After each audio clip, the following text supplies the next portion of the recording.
Perfect. Okay. Again, hello everyone. Thank you for being here. My name is Rose. I am the community educator at Women's Advocates. And today we're going to dive into Domestic Violence 201, a little bit deeper into what domestic violence looks like and sounds like. We have our 101, Domestic Violence 101 on our YouTube channels. So if you want to check that out, if you haven't seen that one yet, feel free to take a look at that after this. But you are with me today to know about Domestic Violence 201. If you have any questions, comments, concerns, leave them in the chat for me. If you would like to answer anybody's questions, comments in the chat, feel free to do that as well. But today is all about Domestic Violence 201. I'm going to jump into a little bit about what we do at Women's Advocates. So if you haven't heard about us before, we are a nonprofit organization located in St. Paul, Minnesota, and we are a domestic violence shelter. So we offer 24/7 help through our 24/7 crisis line. We offer a lot of education and outreach, exactly what we are doing right now to kind of educate the public about domestic violence and what that looks like. Sometimes folks might not know, or they know a lot of the basics, or they think that domestic violence is simply just physical violence when it's a lot more than that. So again, we are a shelter, so we have shelter space. And we offer things like housing stability and child and family support for the people who stay in our shelter. The folks who come in who have children need help finding a job or a house, so we are doing all the things to help these folks get back on their feet. We started in the early 1970s as a legal advice helpline. And a lot of the women who were working this helpline kind of found out through the people that were calling that a lot of women wanted to leave their abusive marriages and relationships. And a lot of these women who were seeking refuge also had children, and they didn't have anywhere to go. So a lot of the women who were working this helpline, opened up their homes to a lot of these women who needed help, finding out that that was not sustainable in the long run, and then opened up the first shelter in the nation, which is us, Women's Advocates. And we are very, very proud of that title. We are still here doing what we have to do to help victim survivors of domestic violence in any way that we know how. So if you know anybody who needs our services, if you somewhere down the line also need our services, feel free to just reach out to us. We do what we can to help folks, even if they are not in the Twin Cities, Minnesota area. Have them reach out to us, we can get them resources. This is our land acknowledgement. I'm going to copy and paste the full land acknowledgement in the chat very quickly here before I read it out loud for us, in case you would like to check that out. The link is in the chat. Feel free to open that if you want. At any point in this webinar, if any of the links are not working, if it's not opening, please let me know so I can go in and fix them. But our land acknowledgement goes: Women's Advocates work takes place on Dakota land. The area that is now St. Paul was stolen from the Dakota people by the American government through centuries of wars, broken treaties, and acts of cultural genocide. Through incredible perseverance and resistance, the Dakota are still here and strong. Native women and girls face the highest risk of domestic violence, sexual assault, and intimate partner homicide. We express our gratitude for the Indigenous-led organizations who are working each day towards a world without domestic and sexual violence. And as an organization, we commit ourselves to supporting tribal sovereignty with the same fervor that we support the self-sovereignty of victim survivors. Again, the link is in the chat if you'd like to open up and read our land acknowledgement and look more into that. But I'm going to launch a poll. Hopefully it'll work with me. You never truly know. Perfect. You should be able to see it. What brings you here to this training, and what specifically are you hoping to learn about? There is no right or wrong answers. Feel free to just let me know. It's nice for me to gauge where everybody's at. But we will have 3 parts in today's webinar. Part 1 will kind of explore coercive control and the impact of abuse. Part 2, why don't we believe? And when I say we, I mean kind of like the public society. Why do people tend to not believe victim survivors? Oftentimes, why is the belief being doubt? Why are people doubtful of victim survivors and their stories? We'll talk more about that as we go. And then we'll end it off with part 3. So shifting the culture. What can we do to further help victim survivors, whether you work with them as advocates, as friends or family members, what can we do to help them in the long run as we continue? I'm going to give us a couple more seconds for folks to take the poll, and then I'm going to end it and share the results with everyone. Again, your identities will not be shown. Everything is private and confidential. Your names, everything, you will not be shown. It's just the stats of the polls that will be shown. And we'll be taking a couple more polls as we go today. So perfect. Thank you everyone for taking the poll. I'm going to end it now and share the results with everyone. Again, no right or wrong answers. Just wanted to know where everybody's at, what brings them here today. And we have just answers all across the board, expanding your understanding of abusive relationships, deepening your knowledge of emotional abuse tactics, exploring why the general public is historically reluctant to believing victim survivors. That's all in part 2. Gain tools and courage to stand up against victim blaming, etc., etc. Sounds good to me. Again, just good for me to gauge where everybody is at. Thank you again for taking the poll.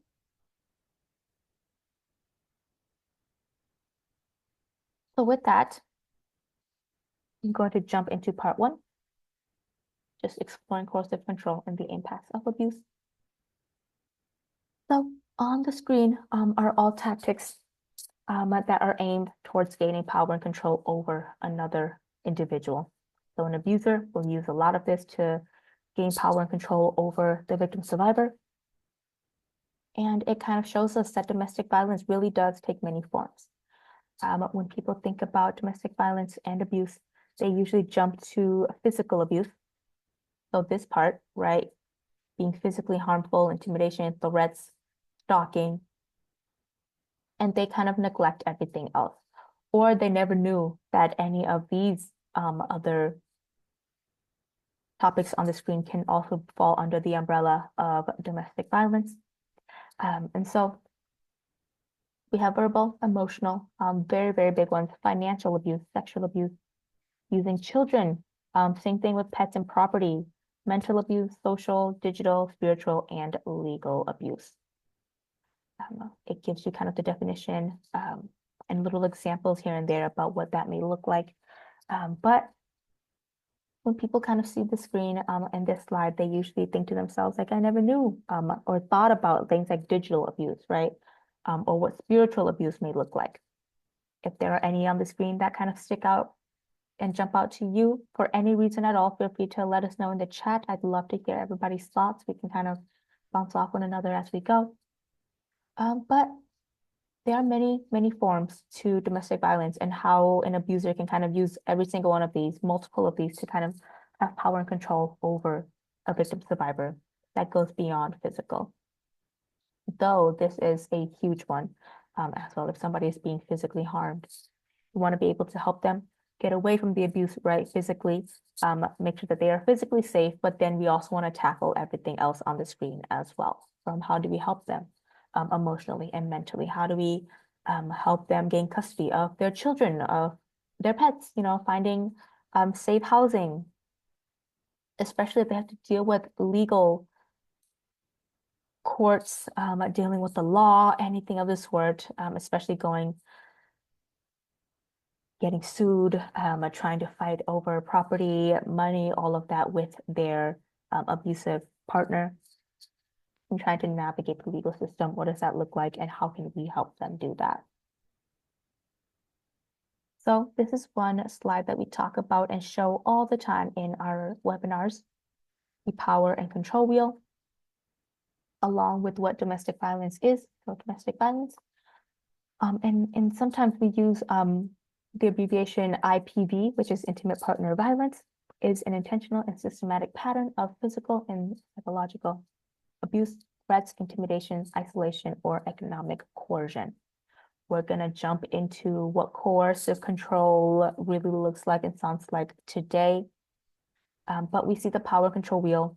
If you work with victim survivors, if you work in a shelter, abuse, domestic violence, you know what the power control wheel is. It's basically using all of these different tactics on the screen to, again, keep a victim survivor under the control of the abuser. And we want to make it known that domestic violence is a 24/7 pattern, right? It happens 24/7. It doesn't just stop at 5. We work from 9 to 5. It doesn't stop at 5. It doesn't stop at 7 p.m. It happens all the time. And we want to do our best to be able to offer resources to victim survivors and their children if they were to need it. So I'm going to launch another poll for us.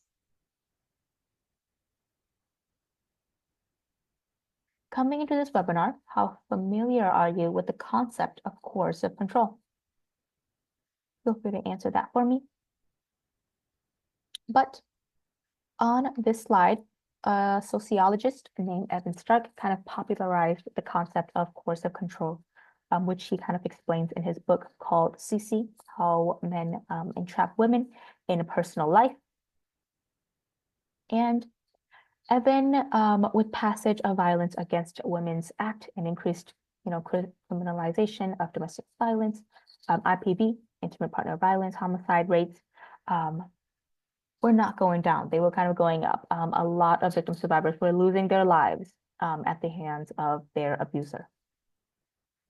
So Evan Stark kind of thought about that, sat on that, and was wondering, what was going on there. Of course, abuse, everything was happening behind closed doors, a lot of it. But diving deeper into coercive control, what that may look like. But the definition that we have on the screen is a deliberate, steadily escalating pattern of behavior designed to limit a person's freedom and ability to act on their own needs, values, and desires, and to create a threat of harm to compel compliance. So again, trying to have power and control over the victim survivor, making sure that they stay in the relationship so the abusive individual can further then control the victim survivor into, doing whatever they want, staying in the relationship, being the one to work in the relationship. This is part of financial abuse when the abuser is forcing the victim survivor to work. And the abusive person is the one that's in charge of the money. Even if the victim survivor is the one working, they do not get to spend or use their money however they wish. The abusive individual is in charge of it. Or it's the opposite, where the abusive individual is the only one working and they do not want the victim survivor to work to have their own money, their own freedom, or to have people around them, co-workers that they can kind of talk to about this relationship because again, they want to have that power and control over the victim survivor. So I'm going to end the poll now. Thank you everyone for taking that poll and share the results. So it seems like for the most part, people have known about coercive control, which is great. They are familiar with it. Some people have heard about coercive control, but they want to know more or they would like kind of like a refresher on it. Either way, we're going to do all of that today. And again, if you have questions, leave them in the chat. As we go, I can answer them for you. But just the definition of what coercive control is, again, very much trying to still have power and control over the victim survivor, using things like threats and harm to limit the freedom of the victim survivor. So the presence of firearms is the most important risk factors for femicide. Victim survivors losing their lives, and the reason why is because they get shot by the abuser. The numbers, again, are always skyrocketing. We see with the facts that when a victim survivor is trying to leave an abusive relationship, or when they have already gotten away from the abusive individual, but some way, somehow, whether through work, through friends or family members, the abusive individual is able to kind of track down and find the victim survivor, and a lot of times would end up murdering the victim survivor with gun violence. We see that happening all the time. Gun violence is the number one reason why most victim survivors lose their lives. It's either gun violence or being stabbed. So on the screen, we have the myth. Physical assault is the greatest indicator of future domestic violence homicide, but the fact is the presence of coercive control in a relationship is a more accurate predictor of lethality than physical or sexual violence alone. So, and a lot of times abusers would use, guns and weapons and such to scare the victim survivors and their kids into staying in the abusive relationship. And we've talked about this before in, again, our Domestic Violence 101, but we want to emphasize that every chance that we get, leaving an abusive relationship is the most dangerous time for a victim survivor. This is when murder rates go up. And so when people kind of look at victim survivors and they say, well, why don't you just grab your stuff and leave, right? Why don't you just go take your kids and run away from this person? We want to be very understanding of the situation that by leaving, you are putting yourself in danger as well, or your kids are in danger as well, because this person, it can escalate and you can very much lose your life by trying to escape an abusive individual. So we want to do what we can by safety planning and helping victim survivors get away from the abuse. Shelters are here. A lot of times those shelter spaces are filled up very quickly. And victim survivors are kind of stuck with this dilemma of whether they should run away from the abuse and try to get away and face the possibility of being homeless, or they stay in the abusive relationship where they might be housed, but they are, of course, living with this abusive individual. And these are very, very real issues that we run into all the time while working in a shelter with victim survivors. And on this screen, coercive control can kind of be welded in a lot of different ways, usually falling into these categories that we see on the screen. So 1, destabilizing. 2, isolation, deprivation of freedom. 3, monitoring and micro-regulation. And 3, threats and physical intimidation. So for destabilizing, kind of throwing off balance to kind of get the victim survivor to ignore their instincts or red flags of the victim, of the abusive individual.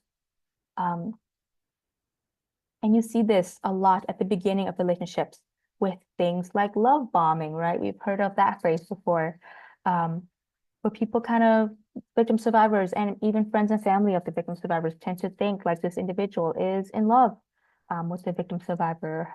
They want to be there with them all the time. But when couples are just getting together at the beginning of a relationship, they want to be together all the time. They often don't realize that they are being love bombed. And so destabilizing, kind of throwing them off balance, that can very quickly, though, turn into something like isolation, right? Deprivation of freedom, wanting to spend time together all the time.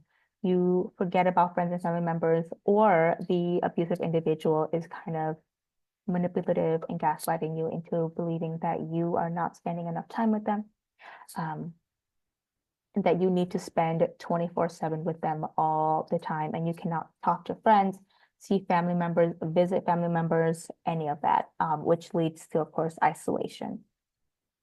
Monitoring, micro regulations, always keeping up with what the victim survivor is doing, having them check in regularly with the abusive individual about where they are, who they are with. And a lot of this is met with threats and physical intimidation. So, coercive control is a tailored experience. We talk in DV 101 about how domestic violence being different from a crime committed by a stranger because of intimate relationships. Usually the person that is going to hurt you in a relationship is somebody that you know, right? Domestic violence isn't just romantic relationships either. Even though we dive a lot into romantic relationships and partners, intimate partners, we also want to make it clear that family can also be abusive towards you. Anybody that knows you personally or intimately can be abusive towards you. That would all fall under the umbrella of domestic violence. So on the screen, not a one size fits all. Coercive control and domestic violence could be very different for everyone.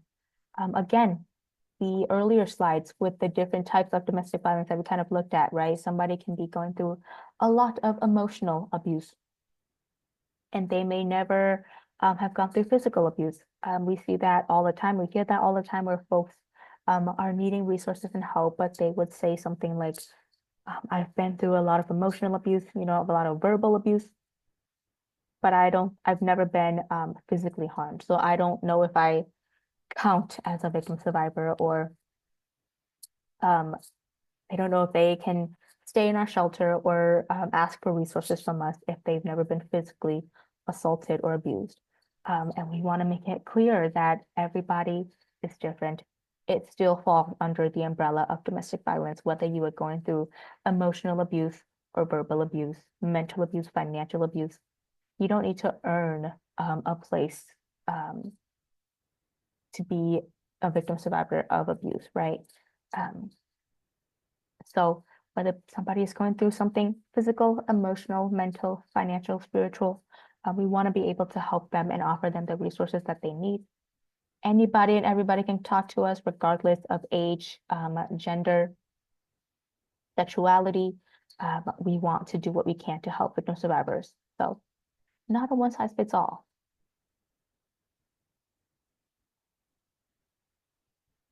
So when talking with victim survivors about abuse, it's usually not enough to ask someone something like, are you experiencing coercive control in your relationship? People might not know what coercive control is. Might be the first time they've heard of that phrase or that term. And sometimes people aren't comfortable simply just opening up, right? You asking questions like, are you being abused? Does this person do this or that? People might be caught off guard by it. Maybe they're not ready to talk about it and share about it because it's not easy to talk about. So we want to be able to kind of be able to look at how these relationships kind of play out, whether you are working with this individual, you are an advocate working with the victim survivor, you are a friend or a family member of this person. On the slide, we have just just someone in your life badger you until you give in to their demands, make it unpleasant or impossible to leave the house alone. We want to ask these questions when we are kind of talking with victim survivors so we can help them kind of safety plan and we know where they are at in their relationships, the situation at hand. Does this person, physically assault you? Does this person verbally abuse you? Emotional abuse, mental abuse? What does that even look like and sound like for a lot of victim survivors? Because again, people might not even know what emotional abuse looks like. How do you feel when you're being emotionally abused? So being specific with our questions, but also being aware that maybe people are not ready to talk about their experiences. So we want to be careful with how we ask these questions. The screen, though, of course, is just a bunch of questions that you kind of ask victim survivors that you work with, that you are related to, that you know, if you want to know more about their situation, hopefully to help them open up a little bit more about their situation. So you can better help them and offer the resources that they may need. So, again, does this person badger you or do you give in to their demands, force you to do things you don't want to do? React negatively when you get positive attention from others. How do they react? What do they do? So things to kind of keep in mind, what you can ask. These slides will be sent out to you all after the webinar. So if you want to kind of go back to these slides and read all of these questions to yourself, keep it in mind when you are working with victim survivors, how you can kind of approach this topic. Feel free to do so afterwards. But here we have the impacts of coercive control. This is what can happen to victim survivors who have had their freedoms kind of be diminished, erased through coercive control.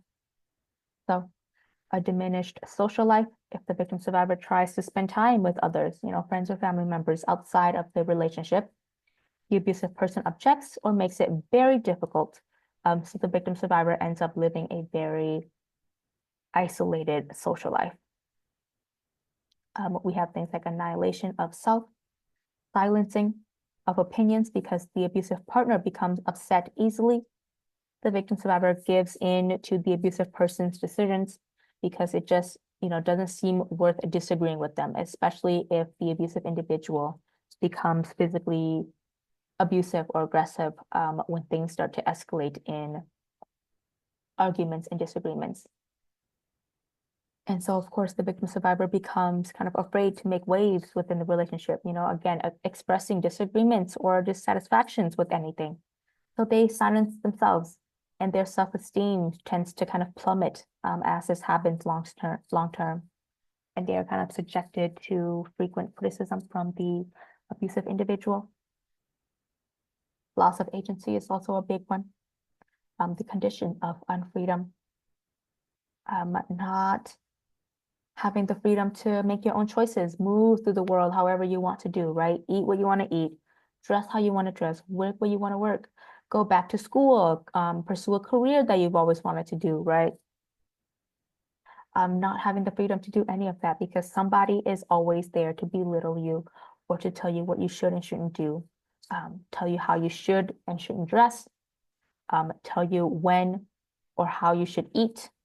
These little mini things in your lives, the abusive individual is trying to have control and power over all of that. You start to lose that freedom, and a lot of times very, very quickly. Some more increased depression and feelings of hopelessness. Suicidal ideation and attempt at suicide is also a very big one. A lot of victim survivors feel like there's no point in living. They don't want to be alive. They don't want to keep living anymore. So much of their freedom, their boundaries, everything about them has been teared down. And they start to feel that depression and that hopelessness very, very heavily. And they have suicidal ideations and attempts at suicide. You may hear a lot of times victim survivors being very open and honest about how they are choosing to stay alive because of their kids, right? They need to be there for their kids, but if their kids weren't there, and if they can make that decision for themselves, they would no longer want to live. And a lot of that, with the people that stay in our shelter, we can offer a lot of mental health support and help, therapy, anything of the sort, but it's also very, very real for a victim survivor to feel this way. Loss of trust in people is also a big one. And it's hard to gain trust, right? It takes a long time to gain back trust from people. Changes in emotion. Sometimes you have things like short-term memory loss, feeling trapped, helpless and stuck, increased anxiety. Depression and anxiety go hand in hand. A lot of victim survivors that we work with experience both depression and anxiety the same, and it's very, very heavy on them. Increased risks of lethal harm, whether that's by the victim survivor or from the abusive individual. But all impacts, of course, of control, what that can do to somebody. On the screen, the quote that we have is, "So many days my work had no end. I was a prisoner. My life was his." Again, from the book by Evan Stark. So a lot of times, again, victim survivors feel so helpless in these relationships because of coercive control. Not knowing how to continue their life, feeling like they are a prisoner to somebody else, and not knowing how to get away from the abuse because you don't want to lose your life and you don't want to be homeless, putting yourself in harm by being homeless. But by staying in the relationship, you are now, again, living with the abusive individual. So facing this very, very hard choice of choosing to leave the relationship or having to stay so you don't face the possibility of being homeless and facing other types of dangers, especially if you have kids. This is coercive control in the law. So many of the things abusers do, unfortunately, are perfectly legal. Many of the things survivors must do to kind of cope, to survive, and to escape the abuse, unfortunately, a lot of them are not legal, right? So, for example, yes, these presentation slides will be sent out to everybody later on. Afterwards, if you want to take a closer look at them, you can. For example, if the abusive individual tells you to stay home, right? You can't go out, you cannot see your friends, you can't talk to family members, you have to stay home at all times. That's not illegal, right? Somebody telling you to stay home, that's not illegal. You can't go to jail for that, you can't be tried for that, you can't be arrested for that. But a lot of times, the victim survivors trying to escape the abuse, right? Especially if they share child custody with the abusive individual. The example that we like to give to kind of help people understand this is, let's say you as the victim survivor are trying to escape the abusive individual, you share custody of children, you take your children and you run away. The abusive individual does not know where you are, where you've gone to, but because you guys share custody, the abusive individual can report you for something like kidnapping, right? They also have custody of this child. They share children together. In that case, now you as the victim survivor would have to deal with like the law and answer to the police and maybe even go to court to fight over custody for children, right? So what does coercive control look like in the law? Who's on your side? How to help you? How come a lot of times the abusive individual is not the one that's being arrested, you know, or having to answer to the law? Why is it most times the victim survivor who has to deal with a lot of the heavy stuff that comes with the law, being arrested, fighting for custody, everything of the sort? So we want to advocate for coercive control laws. We want things to be taken seriously when working with victim survivors, how to help people understand why victim survivors have to deal with a lot of things regarding the law that can be seen as illegal and why they must do what they have to do to escape abuse. So we want to advocate for coercive control laws, to understand victim survivors, to help victim survivors, for victim survivors to trust the law when they are trying to escape an abusive relationship or situation, knowing that there are laws in place to help them. Though unfortunately, a lot of times there are not. So more incarceration is really never the permanent answer, but these laws would kind of force the legal system to recognize some of the more, you know, insidious forms of abuse as wrong and harmful. And again, having laws in place to protect victim survivors and their children on what they can do, where they can go if they were trying to escape abuse. The question on the screen here is, what are potential problems or barriers that victim survivors might face when trying to seek justice from coercive control? If you know any real ones that you've come across, that you face, that the people you have worked with face, feel free to leave them in the chat. Potential problems and barriers that victim survivors might face when trying to seek justice. I'm going to move on to the next slide. If you are typing in the chat to, again, the question on the screen, feel free to keep doing so, even if I do move on to the next slide.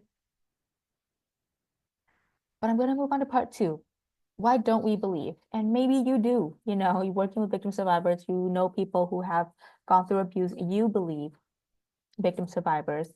But a lot of times when we talk about society and the public, most people tend to not believe. So why don't they believe? Disclaimer, no part in this next section is meant to suggest that victim survivors are at fault for not being believed or taken seriously. This section kind of explores the societal and again, cultural norms that contribute to the minimization, denial, and silencing of victim survivors who come forward about their abuse, because it happens all the time. And again, victim survivors shouldn't have to, quote unquote, earn their belief, right? Earn your belief, earn the belief of the law, friends and family members. But a lot of times people tend to not believe victim survivors and their stories.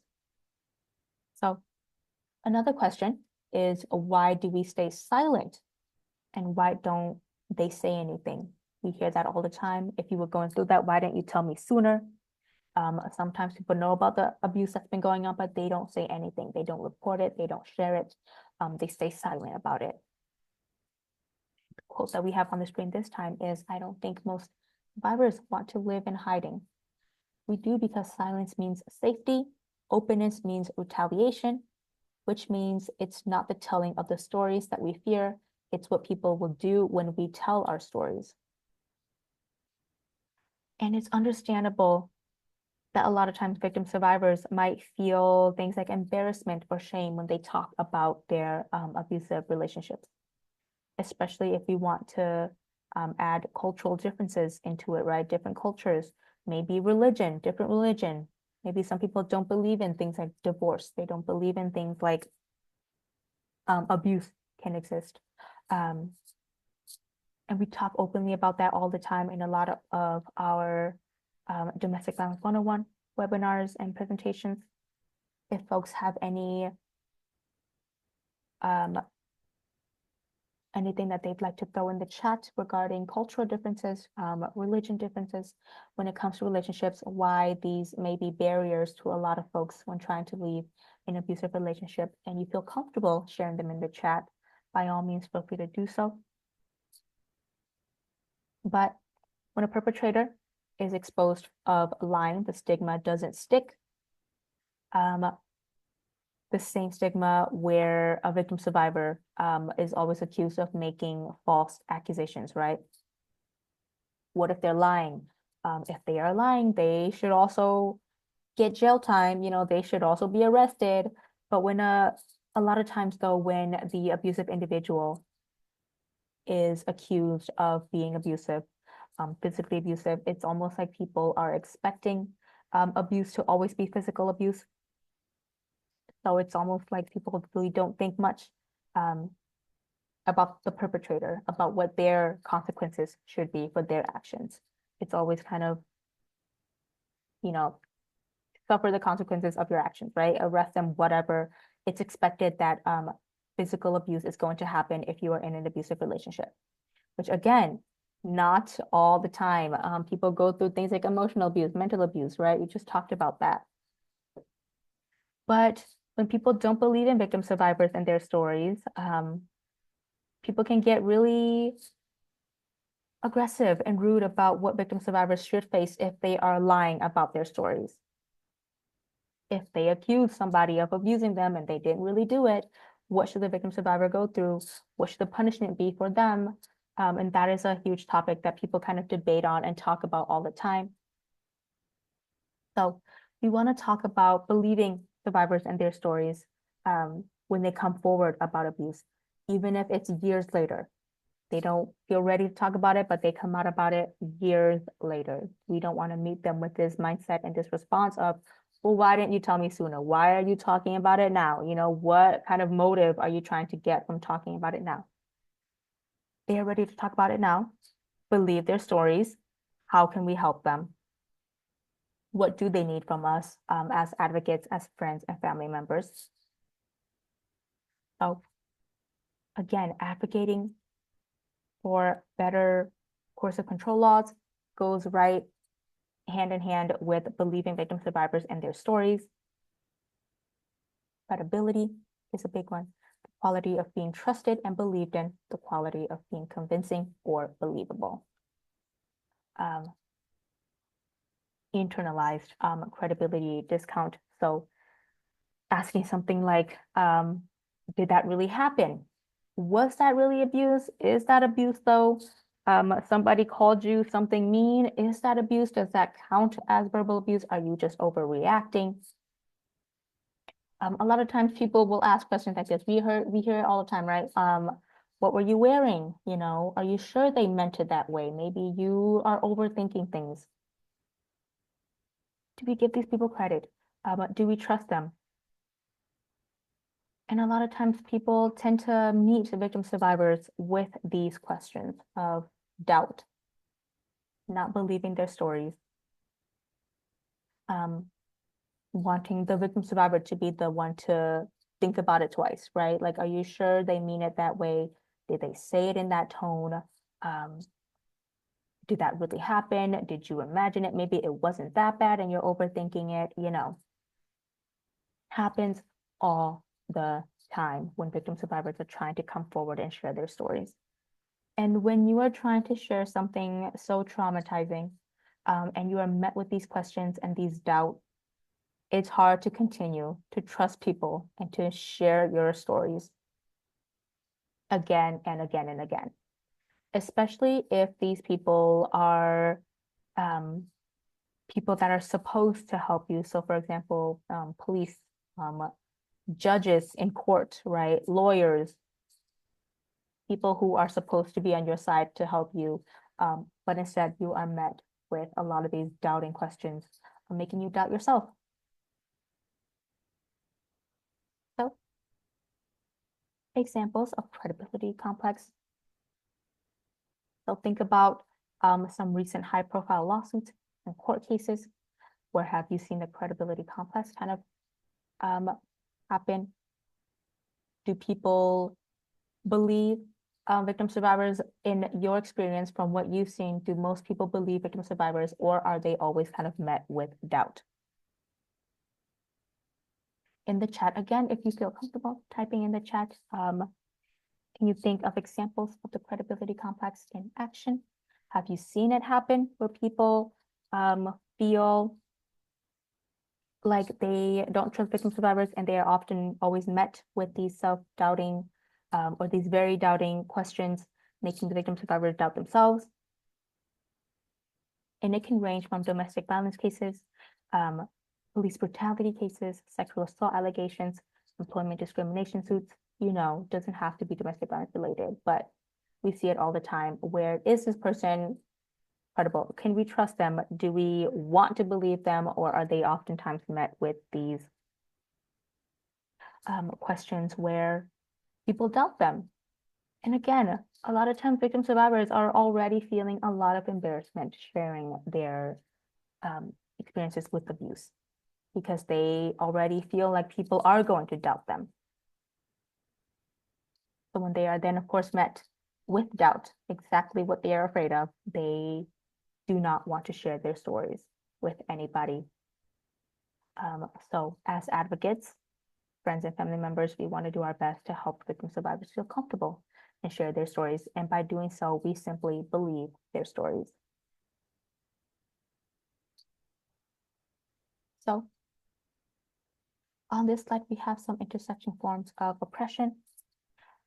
Racism exists, classism exists, sexism exists, things like religion, ageism, ableism, all plays into this. So for example, you see police officers get a call about domestic disputes. They go to this neighborhood where they got the call, and it's a more rundown neighborhood with folks who are not rich, right? Maybe living in poverty. What is the immediate thought you think that a lot of police officers would think about? Is this like, oh, we are here to help these people, or are people kind of thinking to themselves like, oh, of course it would happen in a place like this. Of course we get a call from people who live in places like this, right? Goes right there with classism, racism. And a lot of times victim survivors don't feel comfortable calling and reporting about their abuse because of their race, because of their age. They know that the law will not be on their side, again, falling right into racism. Some people don't feel comfortable calling the police or reporting the abuse because they don't have the money to be able to go to court, right? Get a lawyer, go to court. They don't have the time to go through all these legal proceedings to fight for custody, to do all of these things that the court requires them to do when they are kind of faced with having to deal with the law. Um, Sometimes religion plays into the matter, ageism, ableism. If somebody has a disability and they cannot report the abuse themselves, who are people going to believe? The person that maybe could talk and is telling you like, no, this individual who is disabled and maybe can't talk, they don't know what's happening. You know, nobody's abusing them. We are perfectly fine with them. Nobody's abusing them.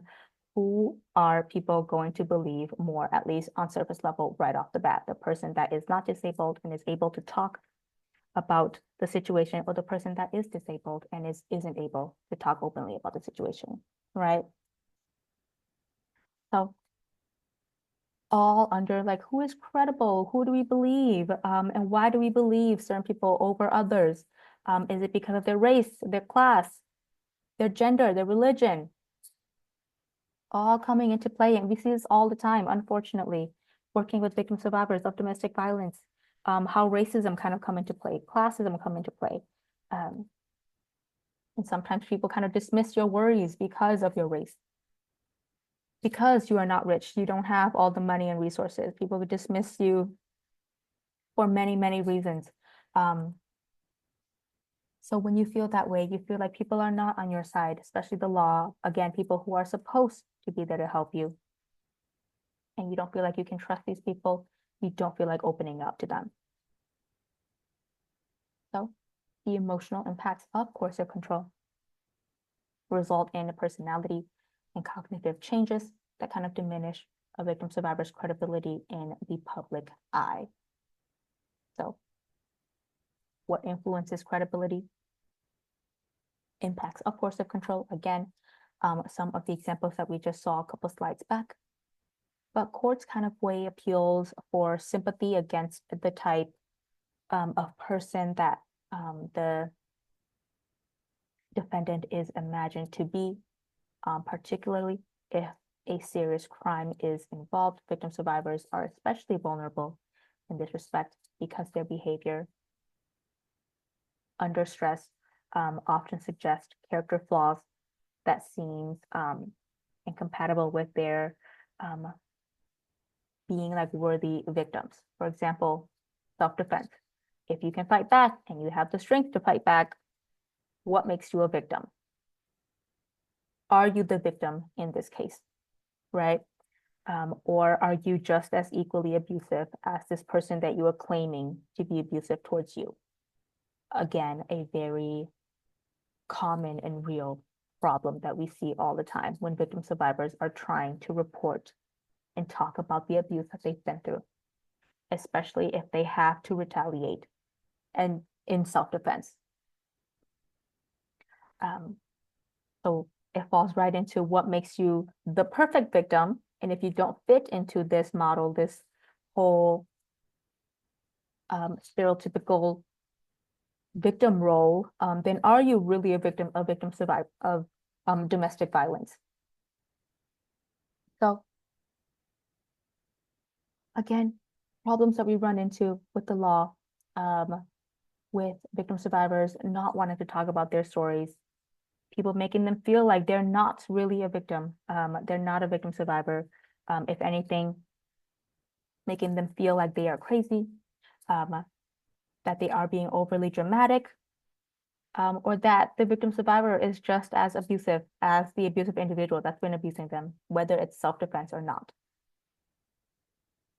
If you have seen or heard of similar stories in your work or in your lives and you feel comfortable sharing them in the chat, by all means, feel free to do so. Because this is a really real problem that we run into all the time. And barriers to belief. Why don't people believe? Again, Why, as a society, do most people choose not to believe victim survivors, at least not right off the bat? Maybe our default is to doubt. Our default is to believe that everyone is good, that everyone is capable of good. And when you hear that somebody is not, you doubt it, right? Believing shatters our sense of security, especially if you are somebody like a child, right? And your parent is being abusive. You're supposed to be protective and loved and cared for by your parents, but if they are abusive, what does that mean for you as a child? Maybe you have a friend that you lean on a lot, that you trust and care for, but you find out that your friend is being abusive towards their partner. What does that say about your friend? What does that say about your relationship with your friend? It shatters our sense of security. Myths about, again, the perfect victim and the monster perpetrators. If you do not fit into this stereotypical image of a victim, you are not a victim. And when we think about perpetrators, who are we thinking about? What does this person look like, sound like, age-wise, you know? And a lot of times people don't trust victim survivors because you don't look like somebody who is going to get abused, right? You don't look like somebody who cannot stand up for themselves. And then, of course, fitting right into this stereotypical perfect victim monster perpetrators. Misconceptions about the nature of abuse. We're conditioned to keep the peace, never rock the boat. Caring about survivors is destabilizing. Barriers who once believed. And it doesn't end at these 6 on the screen as well. If you can think of any other barriers that you'd like to leave in the chat for us, feel free to do so. I'd love to see what everybody else is thinking barrier-wise. Or if you don't agree with any of these on the screen, feel free to leave your thoughts in the chat as well. That's totally fine. I'd love to read what everybody is thinking there as well. But just some examples on the screen about barriers to why society as a whole a lot of times choose not to believe victim survivors, at least not right off the bat.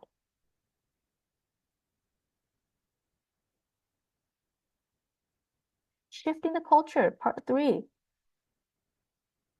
Diving into that. So in our communities, what can we do to kind of shift the culture? I'm going to launch a poll for us. So the poll says, what keeps you from speaking up when you hear misogynistic jokes, victim blaming comments, or misconceptions about abuse? No right or wrong answers. Answer honestly and truthfully if you feel comfortable. But what can we do as a community, right? We can believe victim survivors talking about their stories to us, educate about domestic violence, what that looks like and sounds like, and then also educate about healthy relationships. What does a healthy relationship look like? Speaking out when we hear all these victim blaming comments and jokes, show up for our neighbors and friends, and we wire ourselves to respond to disclosure of abuse more fairly. Maybe the default doesn't have to be doubt. Maybe we can think differently. And a lot of this is easier said than done. Sometimes you can't just speak up whenever you want, which we totally understand. But the question that we have for everybody on the screen is, again, what keeps you from speaking up when you hear misogynistic jokes, victim blaming comments, or misconceptions about abuse? If you'd like to throw some of the answers in the chat for us, feel free to do so.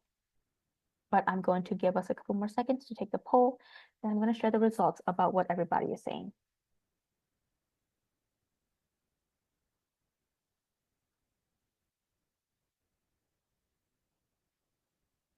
Okay. A couple more seconds. If you haven't taken the poll yet, feel free to do so.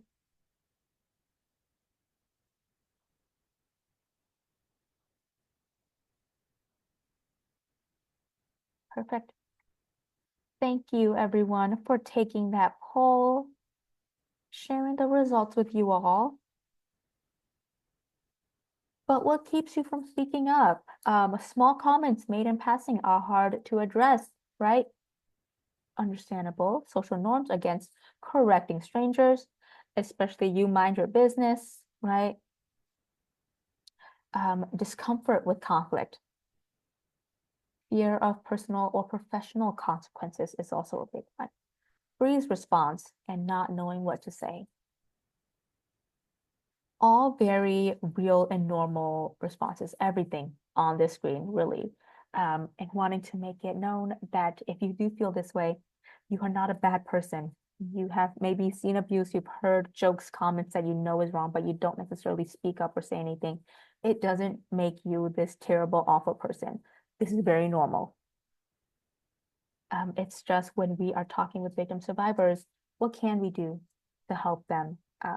If we do feel comfortable speaking up, how do we go at that? Especially if speaking up means you are kind of putting yourself in a place where you can also be harmed.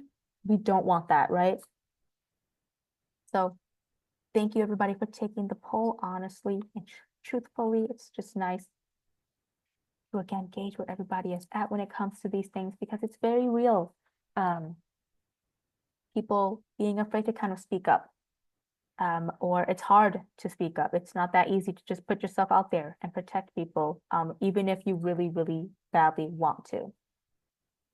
So again, just diving deeper into it, what keeps us silent with all the examples that we just talked about? And a lot of times we are kind of socialized to protect our sensibilities rather than to protect the victim survivor. We protect ourselves first, making sure that we are safe first, which isn't wrong. A lot of times then victim survivors are kind of left feeling like they can't trust anyone because nobody will be there to help them or protect them if they were to need it. So the question that we have on the screen now is, have you ever spoken up or out in response to a victim blaming comment or a misconception about abuse? What was the situation and how did it go? You can kind of think about that to yourself, or if you'd like to share in the chat, go ahead and do that. But just real experiences, what does it look like for you in the past if you've ever tried to speak up, right, for a victim survivor? How did that go?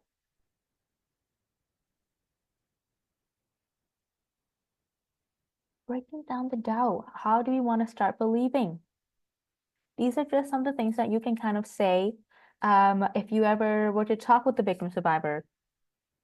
Some examples that we have on the screen for breaking down the doubt. So for example, somebody says to you, oh my God, I had no idea. How did that start? What did you do in response? Going right into this response where you are kind of wanting more information, maybe it feels a little bit like prying more information out of victim survivors, might not be the response that a victim survivor is wanting. They are sharing what they are comfortable with sharing. And if they are comfortable with sharing more, you can feel free to do that. But instead, maybe something that you can't say is, I believe you, I'm so sorry that happened to you. And just leave it at that. If the victim survivor wishes to share more, they can do so, but you believe their stories. This next one is a very common one. So instead of saying something like that long ago, why did it take you so long to tell me? I could have helped you if you had told me when it happened. So again, why are you talking about it now, right? Instead, saying something like, thank you for telling me, I believe you. I can't imagine how hard it has been for you. And you might not say it word for word. If you would have any other response that you think is appropriate or that you have said in the past, feel free to share them in the chat with us.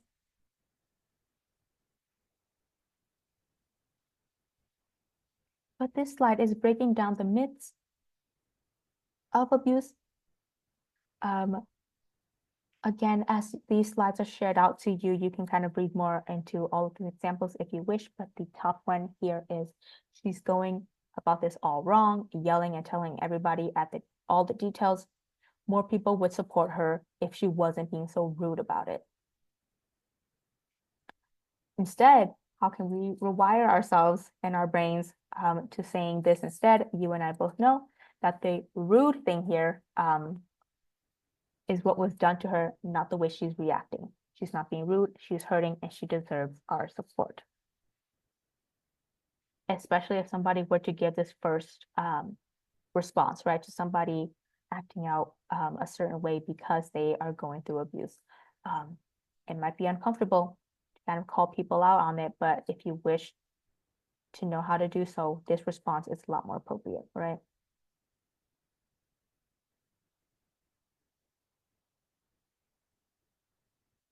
Talking about misconceptions.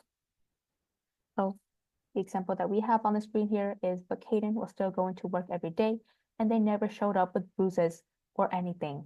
I don't think it was really abuse, right? I don't think they were physically being abused. Maybe they weren't abused. Maybe they're overreacting. Maybe they're lying. Instead, what you can say, how you can think is, we both know that bruises can be hidden or covered. Even then, other kinds of abuse exist and are just as harmful as physical violence. Caden deserves our support. So really shifting that focus to believing victim survivors and not going along with these stereotypical responses or these typical responses that people usually give victim survivors.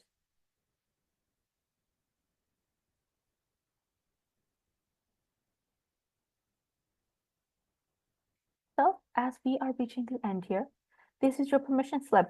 The person reading this has the unequivocal license to make noise, cause trouble, make people uncomfortable, and tell the truth in defense of victim survivors of domestic violence and sexual violence. Of course, that doesn't mean you put yourself in danger in a situation where you can be harmed yourself. We do not want that. But if you see something, if you hear something, and you feel like you want to speak up about it, you have every right to do so.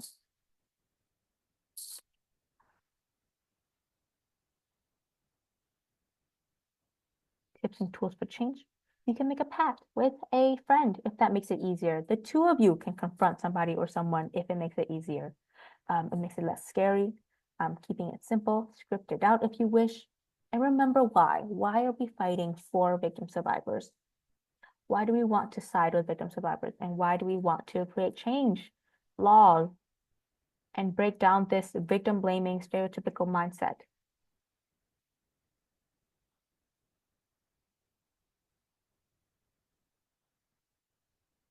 And the last quote that we're going to leave you off with is, a positive response from close and extended members of the community can help restore a sense of control and security, which is critical in healing.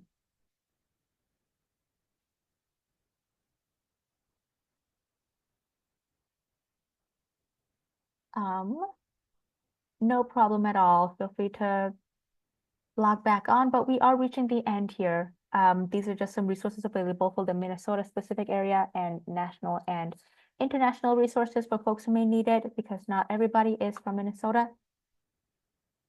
Again, slides will be sent out to everybody afterwards, so feel free to wait and take a look at that. If you want to dive into any of these slides deeper to know about the reading resources or these available resources, we have an online survivor support group. It is open to all. If you know anybody who is interested, feel free to have them scan the QR code on the screen or have them reach out to us and we can direct them to the right people for this support group. Very low stakes, just so you know. It's also free, so people can join, anywhere can join.